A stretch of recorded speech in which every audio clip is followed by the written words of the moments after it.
Welcome everyone. দেখুন আমাদের বাগানে কি সুন্দর গাঁদা ফুল ফুটে আছে। রেসিপিতে যাওয়ার আগে আমার বাগানে এই ফুলগুলো আপনাদের সাথে শেয়ার করলাম। তো ভিউয়ার্স, চলে এলাম রেসিপিতে। আজ তৈরি করে দেখাবো তেলাপিয়া মাছ ভাজা। এটা হোল রেড তেলাপিয়া ফিশ। আমরা দোকান থেকে ক্লিন করে নিয়ে এসেছি। তো এটাকে ভালোভাবে ধুয়ে, অবশ্য ধোয়ার সময় একটু লবণ ও একটু হলুদ দিয়ে ধুয়ে নিয়েছি। তো ধোয়ার পরে জলগুলো সরিয়ে এটা বলে নিয়ে নিলাম।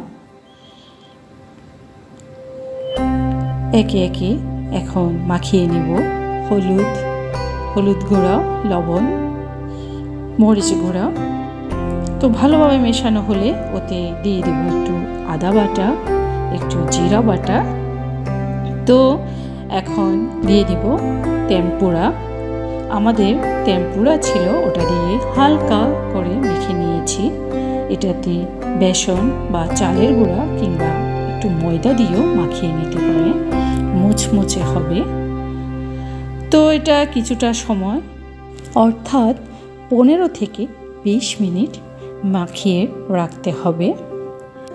এদিকে চুলায় একটা প্যান বসিয়ে দিলাম। প্যানটা গরম হয়ে এলে ওতে দিয়ে দিলাম তেল। এটা আমি ডুবো তেলে ভাজবো না, পরিমাণ মতো তেল দিয়ে দিলাম। তেলটা গরম হয়ে গেলে 10-15 মিনিট মেখে রাখা বা ম্যারিনেট করে রাখা তেলাপিয়া মাছটাকে দিয়ে দেব। অবশ্য এর আগে, মাছটা দেওয়ার আগে এখানে কিছু বাদাম, রসুন, কুচনো রসুন, সেগুলো ভেজে নেব। রসুনগুলো ভাজা হয়ে গেলে দিয়ে দিলাম বাদাম। তো বাদামগুলো মুচমুচে ভাজা হয়ে গেলে, অবশ্য বাদামের উপরে একটু হালকা লবণ দিতে পারেন, সেটা অপশনাল। যারা একটু লবণ সহ বাদাম খেতে পছন্দ করে, এটা তাদের জন্য। তো এখন বাদামগুলো নামিয়ে রেখে ও ফ্রাই প্যানে আর কিছুটা তেল দিয়ে দেব।